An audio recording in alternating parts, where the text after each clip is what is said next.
a sip of tea.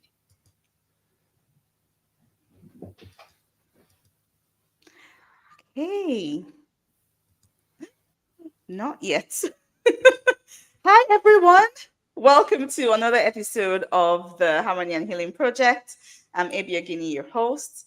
Um, love all things healing, all things music, combining pediatrics and music to bring healing to my listeners. And today we are talking about therapeutic parenting with Denise Searle. I'm going to get her to introduce herself in a minute. But just for those who may be coming across this broadcast and wondering what this is all about, I'm AB, a pediatrician living in the UK, and I'm also a singer songwriter as well as a coach. And this year, I have turned my attention to combining two of my favorite passions, pediatrics and music. And I'm currently working on this project, the Harmony and Healing Project. I am going to talk to people of all fields, Dennis being in one, talking about how we can help our kids along on their mental health journeys. Um, and I'm also working on an album around mental health with music that's meant to improve mental health. So if you have not heard them, give me a follow. Go to my website, abiagini.com. Go to the mental health skills for teenagers. There are episodes there where you learn mental health skills and you can listen to some music on mental health as well.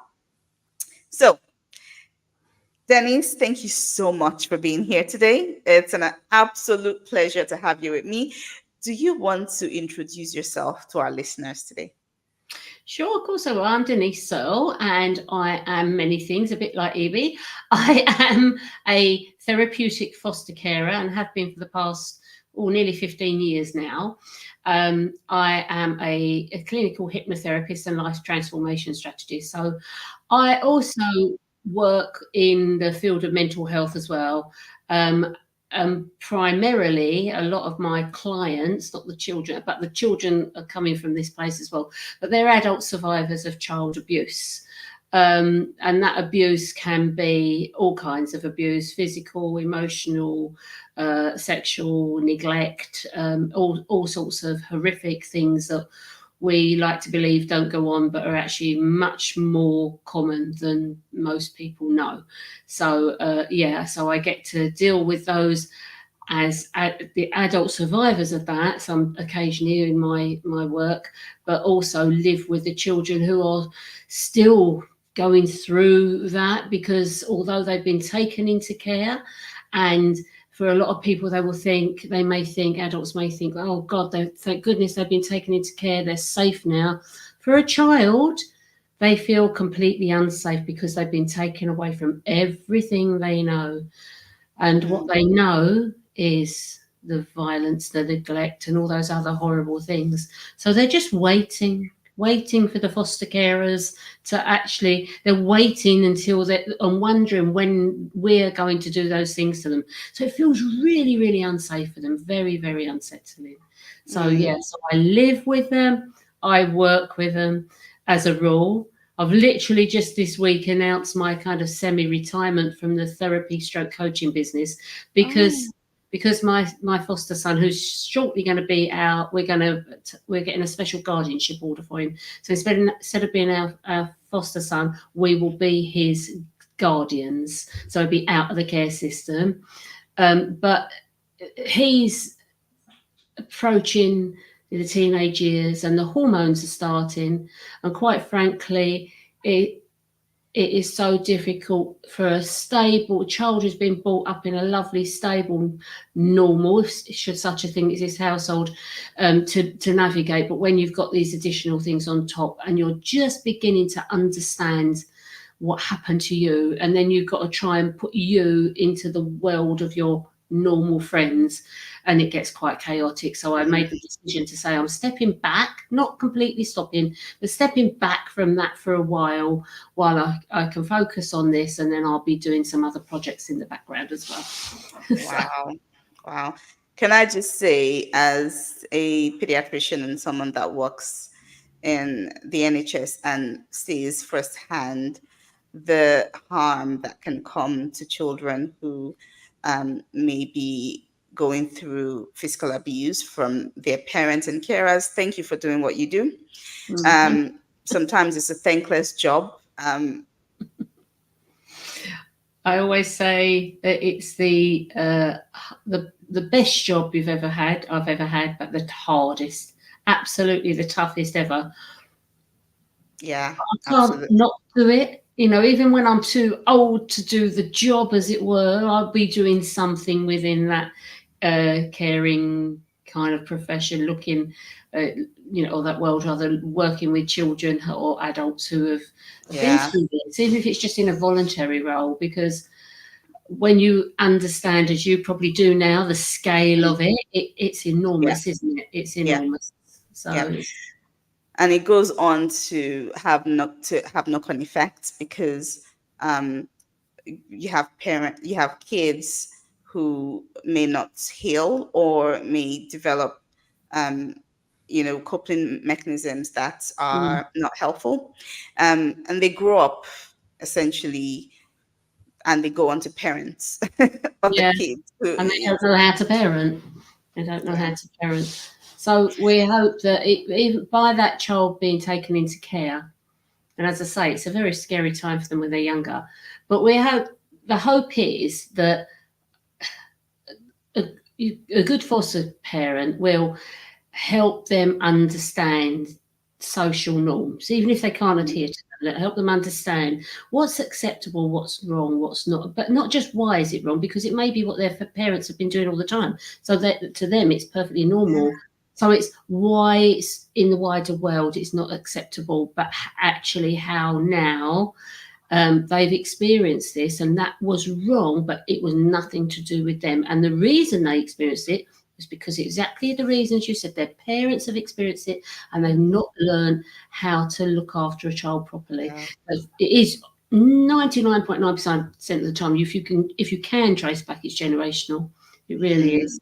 Sometimes it's not. Sometimes it's drink and drug and things like that related. yeah, yeah, Often it's with the mental health issues, and again, they often come again from the parents. So it's mm, cyclic, isn't it? It's sad yeah. that we And do our that's best.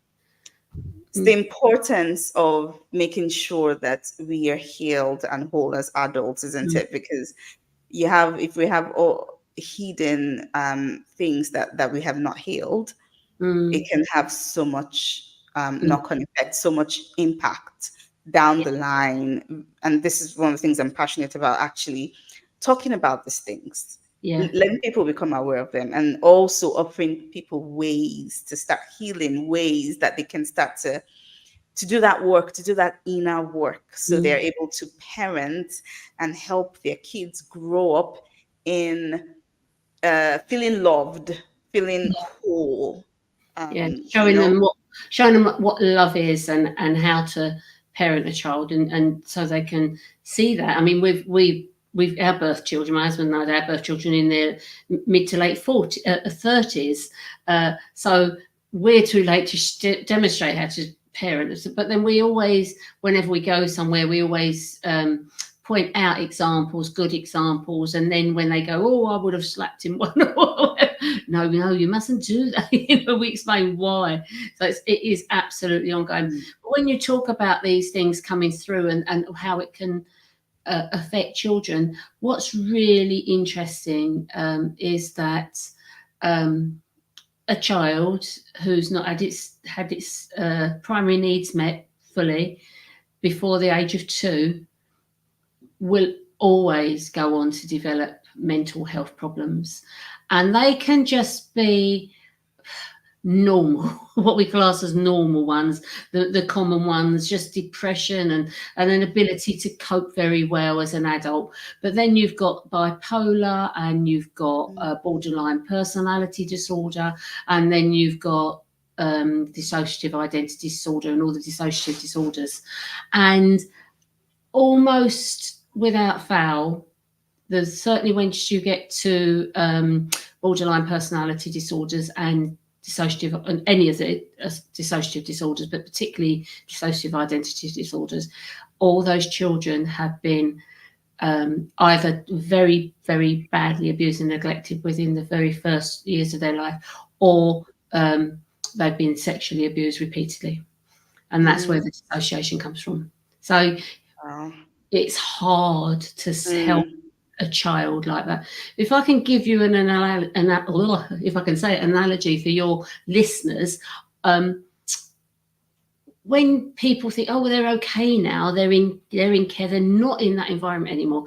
The thing is, when a child in those early years doesn't receive the care and nurture it needs, their little brains don't form properly. So if I always like to imagine the brain as you're born with a little string bag, but most of the strings are missing.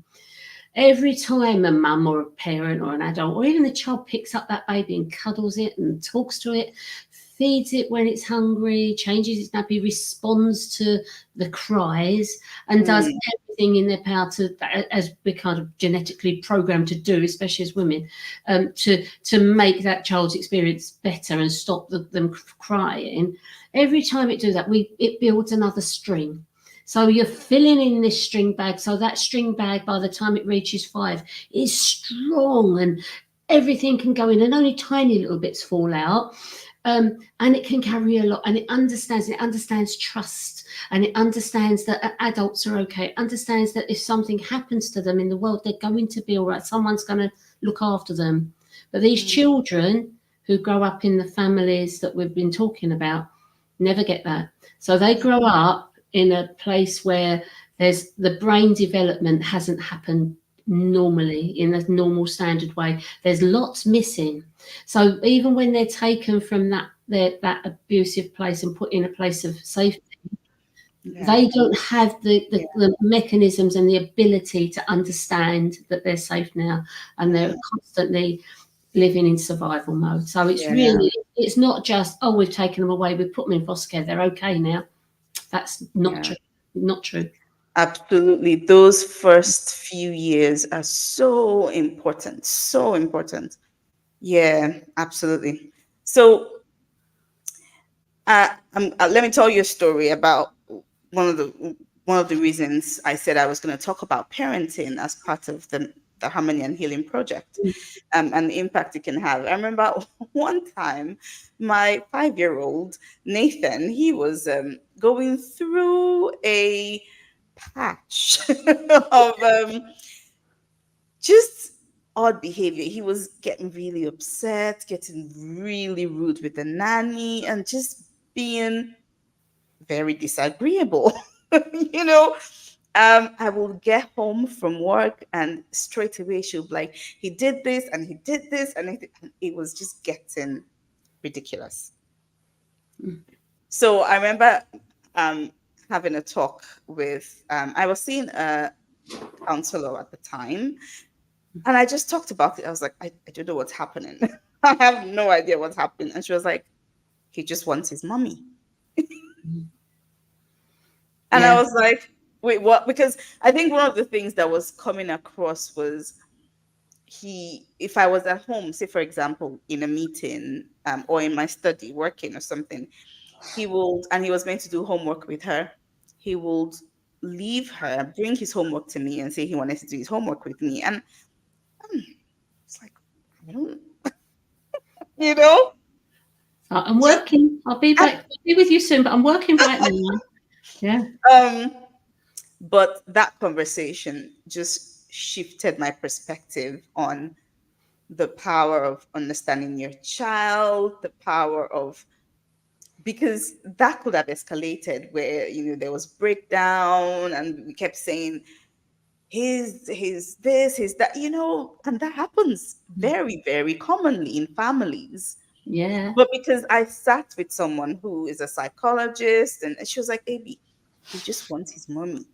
You need to stop all of the, trying to make him behave. Just stop all of that and just spend time with him. And he is so different from my other child. So different, like night from day. Yeah. He responds differently. He needs a different kind of support. And I just needed to understand. And once she let me know, maybe he just needs to spend time with you.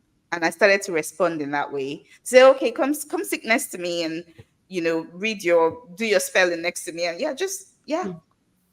all of that just stopped. Yeah. It just stopped. As a hypnotherapist, a clinical hypnotherapist, one of the biggest things we see when we're talking to clients and we take them back to their youth, and the trauma that they're suffering with today that they can't overcome, that affects their lives, happens when they go to school. The first day of school, the first week of school, because it's this separation. And because socially we go, oh, well, they've got to go to school, they'll be all right. And we mums walk away with tears in their eyes and the kids are dragged off with tears in their eyes. And actually, I mean, some kids will go off skipping and they're happy and they are absolutely fine. But for some of them, the trauma of that separation, and they can remember in hypnosis, they remember in detail what they did, where they were, who they sat with, what they were wearing, and why it was so upsetting for them.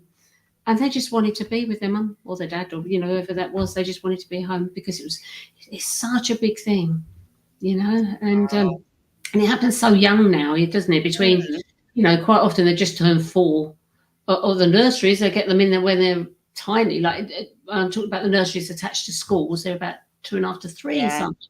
And you just think, oh, these poor children. And which countries? One of the Scandinavian countries, Sweden, Denmark, one of those countries, their children do not start school, mainstream school, until they're 7.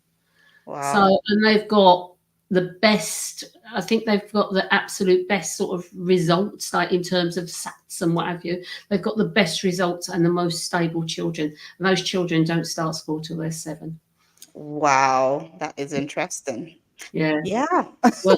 was looking that up. I can't remember which country it is, but yeah. And they keep them so if mum sort of go to work, they keep them in a place like nurseries where the parents can be there. And so it's like a wraparound village, I was going to ask about childcare. Childcare. How they did that for 7 years. But I mean, if the whole community functions that way of every office has some sort of childcare, gosh. I think so. I don't know all the details, but I know about the children not going to school until later and their results in terms of how, governments measure it in terms of maths and English or your primary language achievement and all the other things, and happiness and stability. All those things they measure are better than ours. Wow, that's really interesting. Yeah. All right. So, therapeutic parenting. Why did I want to talk about therapeutic parenting? I think this is something that is important to learn about because many of us have our own parenting styles, which may have come from the way we were parented. And it varies, isn't it? It varies. Plus, different children need different parenting styles as well. But I wanted to just hear about the difference in therapeutic parenting and how it might apply to your child if they were going through, a difficult time, a difficult season. Could we learn something from this style of parenting that would be helpful in our own parenting journey to help our children? Yeah. Well, the therapeutic parenting model is for all children. It was sort of developed to help with children who had suffered trauma, or those challenging children, who don't respond to normal methods. And essentially, you're putting yourself in the place of a child, first of all. Now, in a foster child, they've got so much more to contend with, but this could be your own child as well. And when a foster child quite often is dysregulated, they can be aggressive and violent and destructive. Now, in a stable home, your kid's not likely to pick up something and try and throw it at you or stab you or smash a window or something like that, and just destroy things. They may get very cross and stamp, and they might destroy something they own, or do something they know they shouldn't do, but it wouldn't necessarily be so drastic. But these kids do something really drastic because they've just got so much anger and shame inside that they carry. So when they can't cope, when they can't manage with whatever's being asked of them or whatever the situation is, they sometimes just explode because they just don't know what else to do. It's like it's the straw that breaks the camel's back for them, and they just don't know what to do. And the best thing I ever learned was to certainly stop. Don't go, what do you do that for? Which is just a gut reaction. What on earth are you doing? What? And raise your voice, because you're usually bigger and louder, and you're in charge. You're an adult.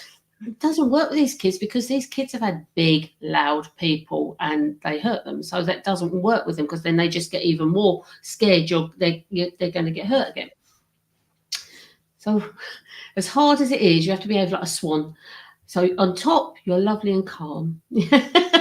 Underneath, you're going, and actually, depending on how destructive, how violent the child can be, you're looking around for, how do I make this place a bit safer? Now, in foster homes, you're always told, don't have anything of value that means sentimental to you on display. So that's not a problem. Anything that gets broken can get broken. It's materialistic. But if there's something sentimental, something lying about that you think they might use as a weapon, you gently so my foster daughter, my first one, she was very aggressive when she became dysregulated, and I just gently walk about the house picking up things like my mug of tea or something, and just gently, while she's going on one, and I'm saying, oh right, I'm hearing you, I'm listening to you, and take it out to the kitchen. And I've got a lock on my kitchen door, so I could put all the dangerous things away. So when you've got a really dysregulated child that's violent, you can start just making your area safe. Now when you're happy it's safe, you can start engaging. But before you do that, you just calm down, and you calm yourself down, and don't respond, and you say, what could make a child behave like this? And that's all it takes. What could make my child or this child behave like this? And then what that does, that separates the behavior from the child. Yeah. So the child isn't being naughty, being bad. Something has happened that's caused this child to behave like this. Yeah. And when you can do that, that's the very first point. Whenever you can do that, then you can start to be more practical in how you talk to them rather than emotional. Yeah. Because it's the emotion. I mean, if you say to somebody, stop shouting, they never stop shouting. Be quiet. No. Stop crying. No. They do it more. It doesn't work. And that's the same across the board, whether you've got a perfectly stable, family unit or you've not. So the more you shout, what are you doing that for? If you do that, I'm going to do that. It just doesn't work. It just takes them back to where they used to be. And they're comfortable there. They're comfortable there. They're safe there. They know what's going to happen. So we've got to not go there. Yes. The very first thing is to just try and keep calm. And it's really hard. And sometimes it depends how dysregulated this child is. You might have to just sit there and go, right, okay, I can tell something's really bothering you, something's really upsetting you. And you'd ask if they want to tell you. Obviously, they don't. Of course, they don't. They're in this crazy brain. It's not logical. It won't answer you with a sensible answer. It's just going to go off. So you'd say, okay, I can see you're not ready to talk, but I'm here. I'm going to be, and sometimes they don't want you inside, so I'm going to be just outside the door here. And I'm just going to be here, and I'm going to pop in every couple of minutes and make sure you're okay, because I don't want you to hurt yourself. But I know you don't want me here, but I'm going to. So it sounds like someone else, a traditional someone, needs a clip round the ear hole, that one, and you were going, no, I'm just going to let you do this because I know you can't manage anything else at the moment, but I'm just going to be here outside the door.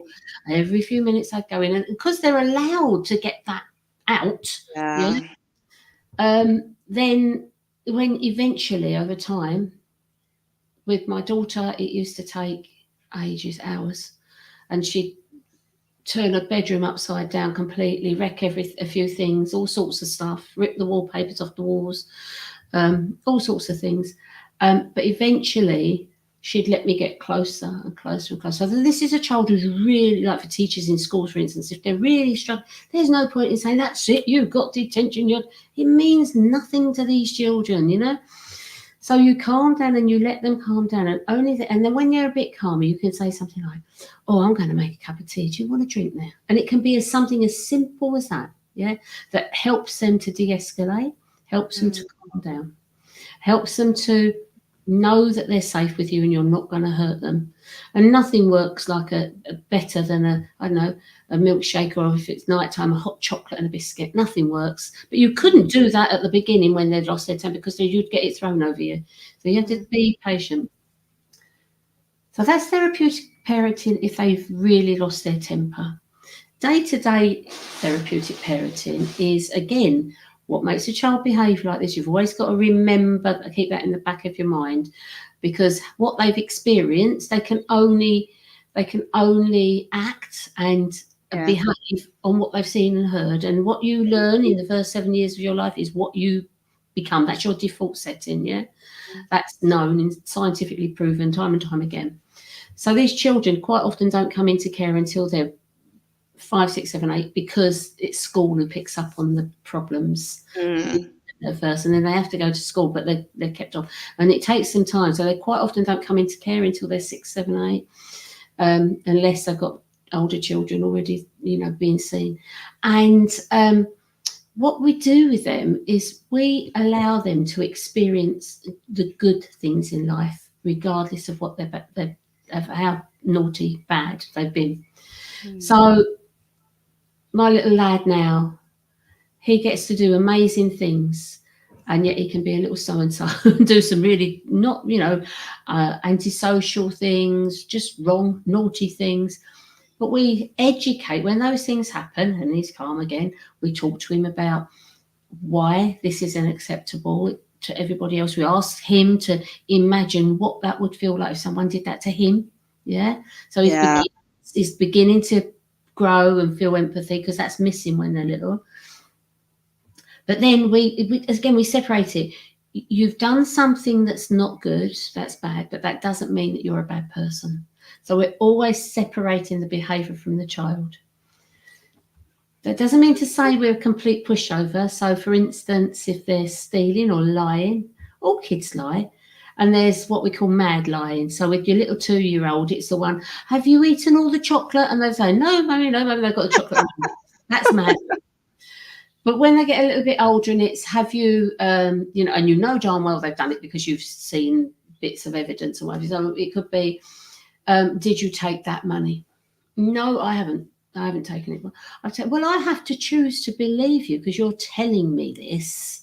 But actually, I know you've taken it. And I'll give them the reasons why I know.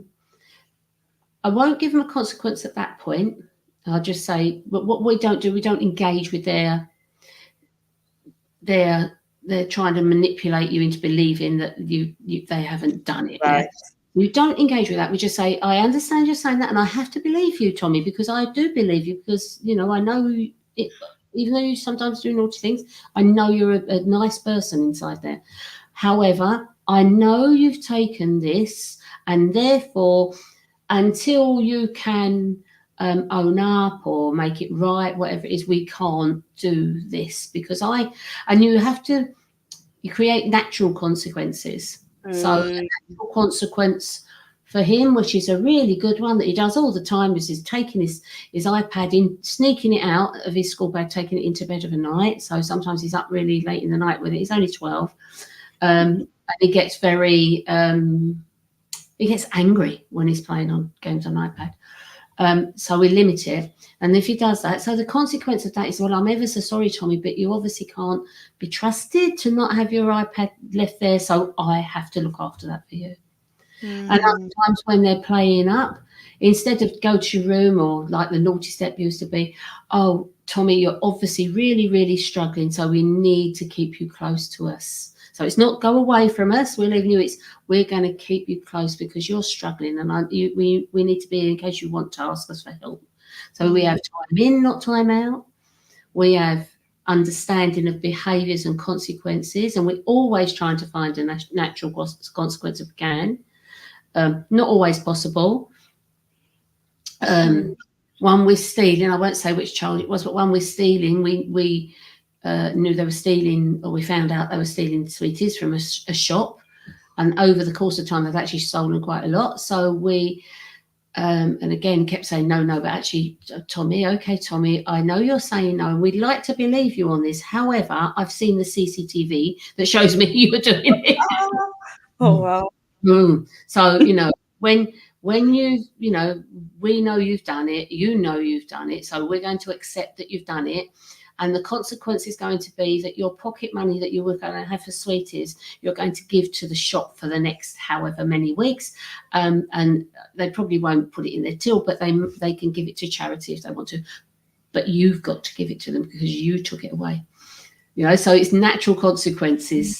Sometimes they're hard. That's a hard one for the kid to have to take them back to the shop, especially when they're not allowed in the shop. So we have to take them. They can't just go in and say, "Here's my money this week, Mr. Shopkeeper." No.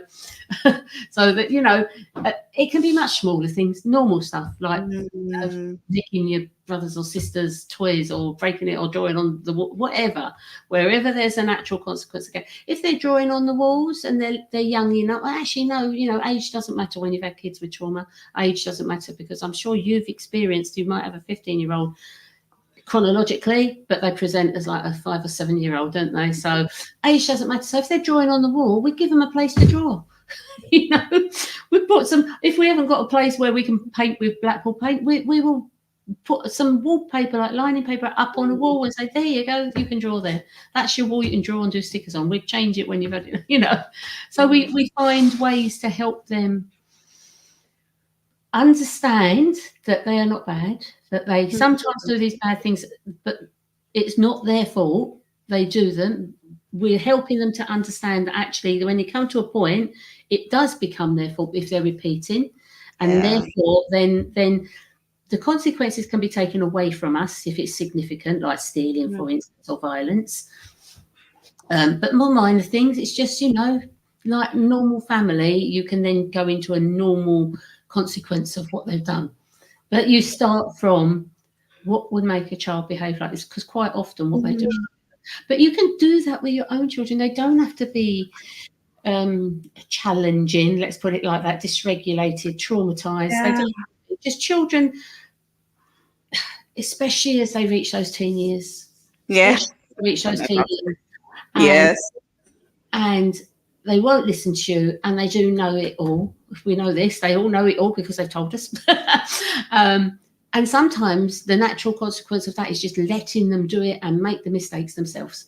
But understanding that they're not doing it to pee you off and be annoying. They're doing it because their brains are changing, and this is what teenagers do.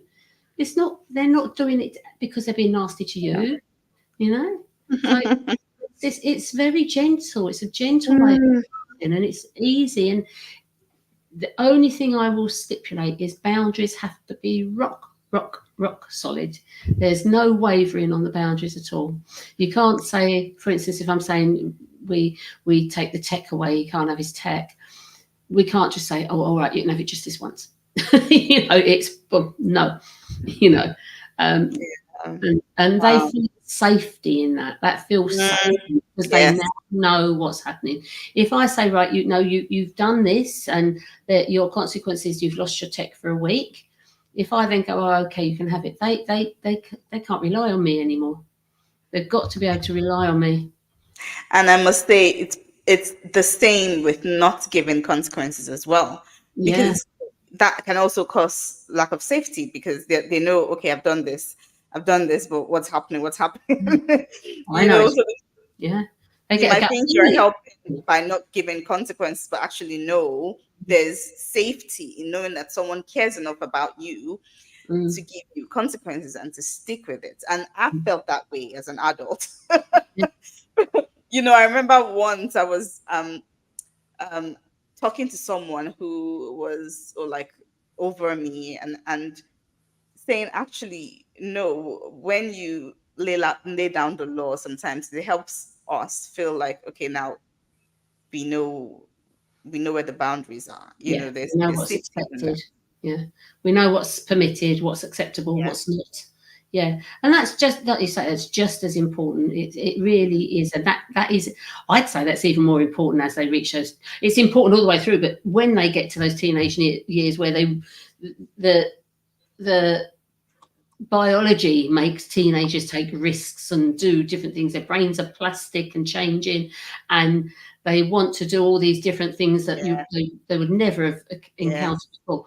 And yes, the bound, and it's going to be, and some of them are going to be, I want to stay out till whatever. I'm not telling you when I'm coming home, and you've just got to go, okay, this is the boundary. You can go out there, you are growing, you are 16, 17, even 17-year-olds these days, because these days they're not, a lot of children are not brought up to be independent and resilient. So by the time they reach 17, they're still expecting a lot to be done from them, which is completely different from when I was a child. I don't know about when you were a child, but it's completely different. Oh, Yeah, I, I was I expected to went be to independent very young. I went to boarding school at 9. Oh, wow. So So you was, very different. yeah.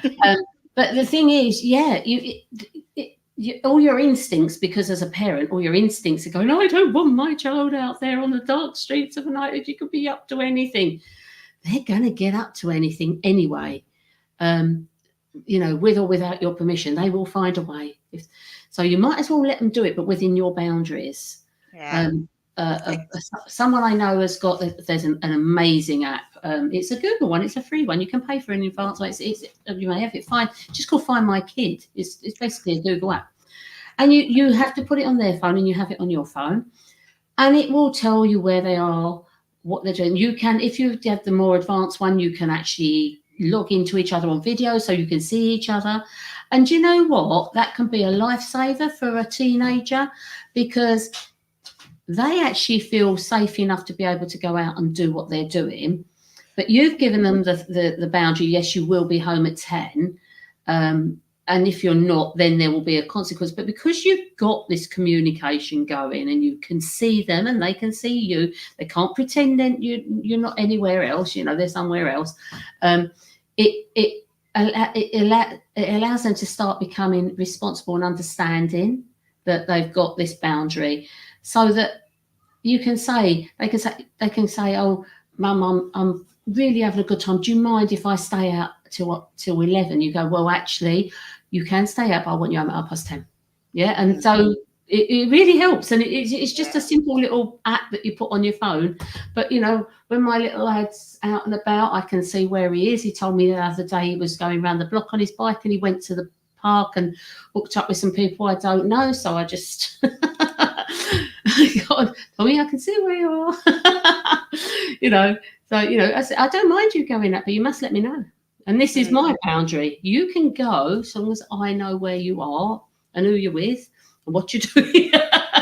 Yeah. Because he's 12, as I said, but emotionally and behaviourally, he presents as very much younger than his years. So yeah, a 12-year-old, it's natural to want to go out, but then he can't communicate, and he can't be with people his own age because he doesn't understand them. So we have to just be a little bit more cautious for him, because otherwise, if he got in with a group of 12-year-olds, he would be mercilessly bullied, really bad, because they would just rip him to pieces, because he cannot behave like a 12-year-old. He behaves like a 7 or 8-year-old. So you just got to be a little bit careful. He can be with 12-year-olds if they understand him. Like he's got some friends who do. But so it's all very. But these have been some really, really great tips to always separate the action from the child and ask yourself the behavior. It's got to be the behavior from the child. So the child behaves in a certain way, and it may be very bad. But the child's not bad. The child's just doing what the child knows, and if it doesn't know better, then that's our job to help them understand why. Yeah, it's not the child's fault. No child on this earth goes out and goes, I'm going to do something really bad today and make everyone cross with me. Not a single one. So if they do go and do that, there's a reason behind it, and you have to ask yourself, why would my child behave like this? And if you can do that that rage that you're beginning to feel that's boiling up when you see them do it, it takes it down, really does take it down, and lets you start thinking practically, okay, how, right, he's done this, what would you do that for? And if you think about it, if you actually take 5 minutes, you can see the pattern of events leading up to that. Oh, Yeah. maybe I should have done something different. You can't beat yourself up about the, because of it, because you Yeah. don't, things happen, we don't know why it happens.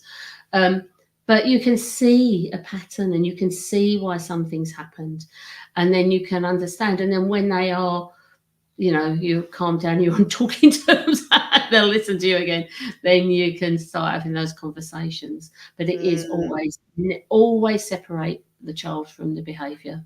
And then suddenly you can think about it in a completely different way and know that that child's still a lovely child. They Yeah, just something absolutely. not so lovely.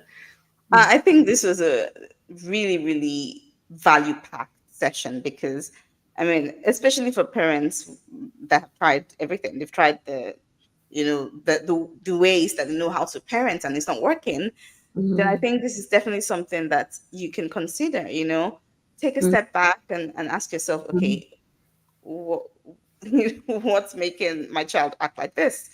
And sometimes it could mean having a conversation with someone else who is mm, impartial and mm. separate from the situation, and is able to be, what's the word I'm looking for? When they're not linked, they can see the things that you can't. Yeah. Really helpful. Mm. And yeah, I think this is brilliant. Talking about consequences. Tell me why you think resilience is something that is has dwindled down in In the children, community for children the today, children, and what ways because can over the we? past generation or two, even, um, I think it's got to do with government policy interfering in life, creating a nanny state. Um, children. When my mum, I'm not saying that this should happen at all. My mum left school, I think, when she was 14, got a job. Yeah, you can barely get a paper round now, and even then that's regulated, so you can only do so many hours. So if you're one of these children who is not academic and you are stuck in school because they won't let you out, the only thing you can do to stop yourself going around the twist is not go to school. And then you're in trouble for not going to school, and then that creates something else. Or you go to school and you create havoc because you don't want to be there. Children, I think what's really important is to understand is that biologically, evolutionary, by the time we reach our teens, we are capable of quite a lot of independence. Yeah, evolutionary and biologically. However, societies have come along and put the cultures on top, and there's nothing wrong with this, and I understand all why, but they don't. And they try to put everybody in one little pot. So trying to keep children in school till they're 18, for example, for children who don't want to, I'm calling them children. I think they're just young adults, Yeah, Children should be allowed to experience the world. They should be allowed to fall over and hurt themselves. They should be allowed to make mistakes. But we've got schools where they have sports days where no one's allowed to come second. They have all get a medal, whether they've won or not.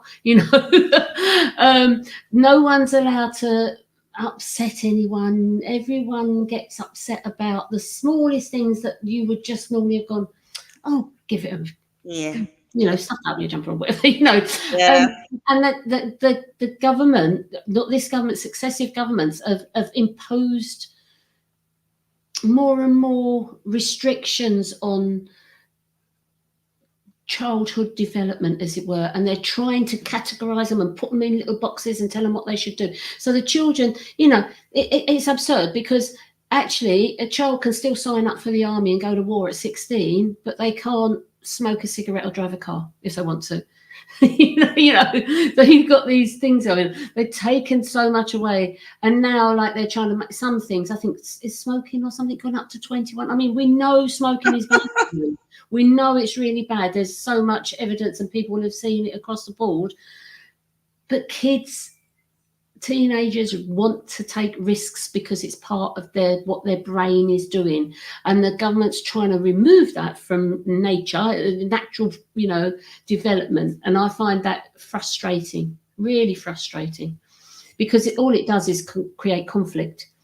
I think there So, should be more options for people who don't want to do what the government want them to do. so what would you say to the parent who is aware of all of this and wants to instill or foster resilience in their child? Allow them to get out and play sports and get hurt. Allow them to do some of those sensibly risky behaviours that we all did when we were little, and stop trying to put what we think they should do onto them. Stop trying to make them a better version of us. Let them be who they're going to be. Let them find their own way.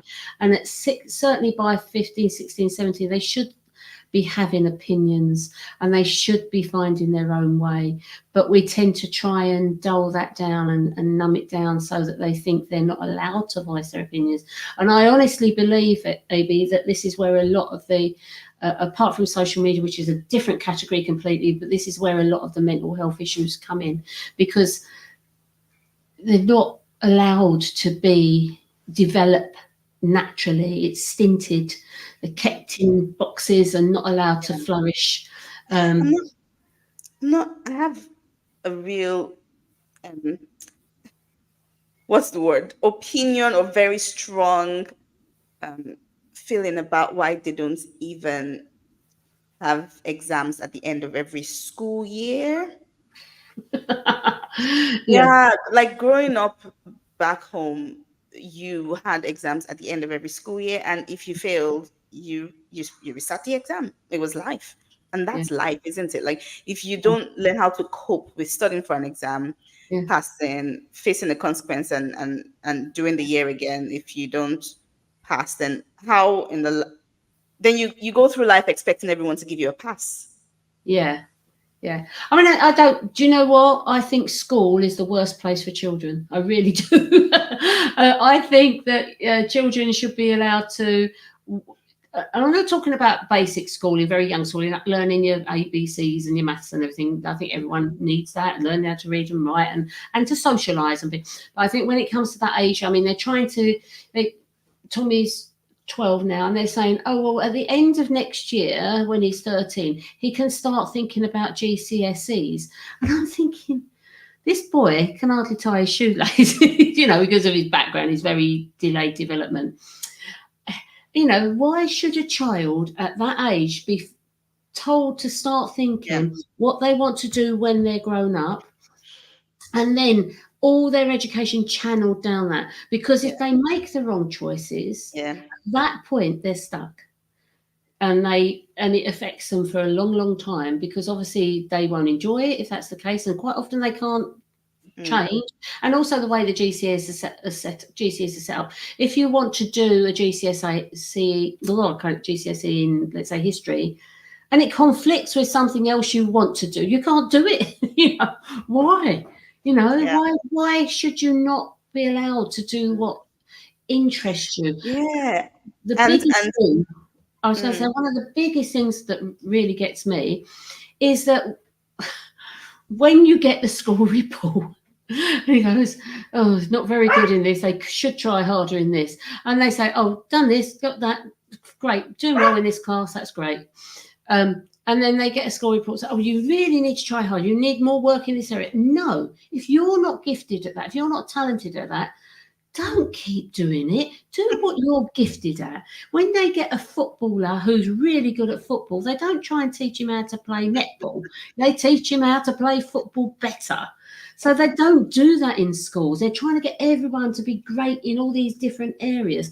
And if you happen to not be great in that area, then you've had it. I mean, nearly all the great entrepreneurs, and we're talking about Richard Branson, Alan Sugar, loads of other ones, none of them have got any exams or have been to university, because they were all rubbish at school. Because they didn't fit into that. They were fortunate they had freedom and they were allowed to do it.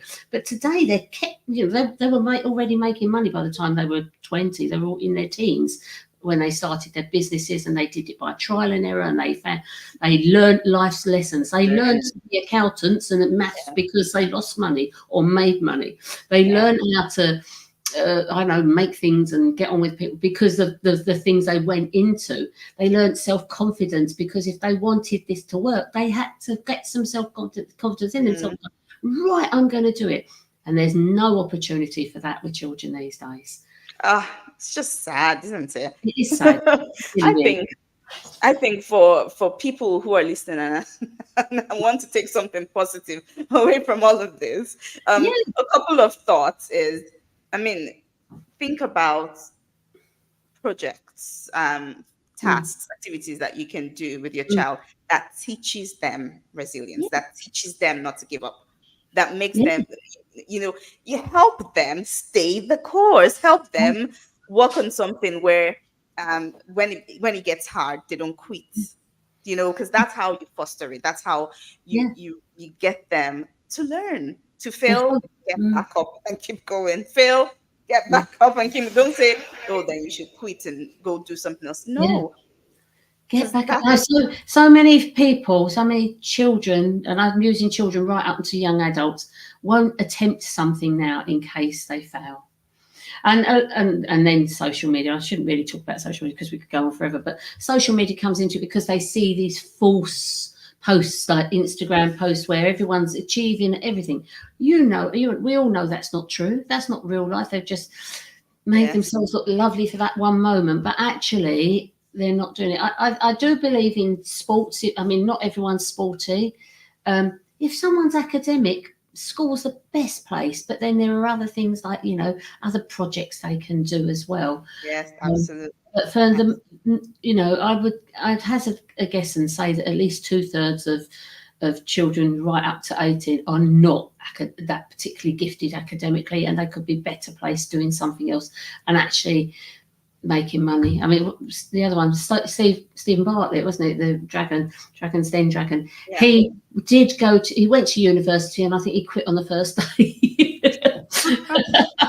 Wow. This isn't for me. This isn't for me. But, I'm but not. this is the thing. They probably realized it wasn't for them. They didn't just quit. They kept going. They went, And yeah, they quit doing something that wasn't for them. That wasn't. yes, But at the moment, absolutely. these young adults and children are being kept in a place where it's not for them and persecuted for not achieving, and made to feel really bad. I mean, my little lad, bless him, he's got such additional needs, all due to his early life experiences, that he's not going to be put in to do any of the exams or anything like that. He's just not going to because he's not got a catch chance in or passing. But I'm this is the pleased thing. about that for him because No, then he's but, not but But experienced this that. is the thing, like other educational systems will plug you into where you are and Yeah, help you work your way back up to where you mm, need to be. So you don't have to be in a certain class just because you're that year.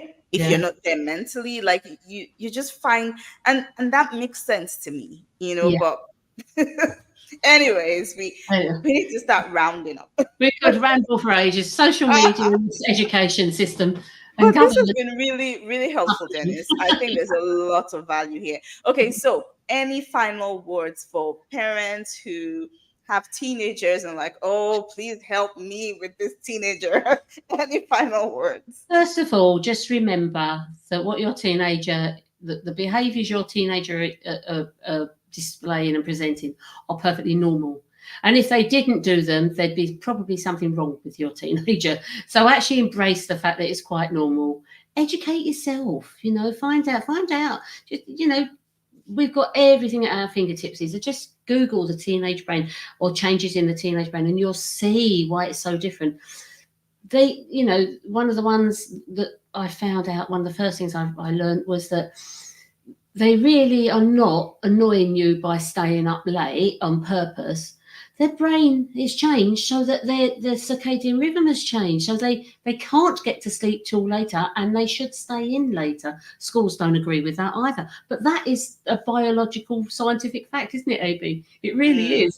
yeah. So when your child you want your child to go to bed at a reasonable time because you want them to get up for school in the morning, and they find it really difficult, and they're playing on their laptop or they're listening to music till late is not because they're doing it to annoy you. They're doing it because their biology is making them do it. Their brains are changing. So just know that a lot of what they're doing is normal.